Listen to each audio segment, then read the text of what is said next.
Ventilator-associated pneumonia is a serious hospital-acquired infection that can extend ICU stays and increase patient mortality. It occurs when bacteria travel down the endotracheal tube directly into the sterile environment of the lungs. Recognizing the risk early is a critical priority for every intensive care nurse. Let us look at why this infection develops in our ventilated patients.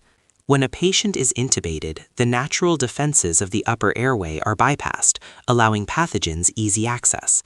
Biofilms form on the tube while contaminated secretions pool above the inflated cuff, eventually leaking into the lower respiratory tract.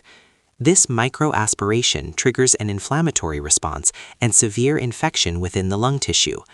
Understanding this pathway helps us target our interventions effectively. To prevent VAP, we implement the evidence-based VAP bundle consistently for every patient. This includes keeping the head of the bed elevated between 30 and 45 degrees and performing daily sedation vacations to assess weaning readiness. Routine oral care with chlorhexidine and peptic ulcer prophylaxis are also essential components to ensure patient safety and improve outcomes.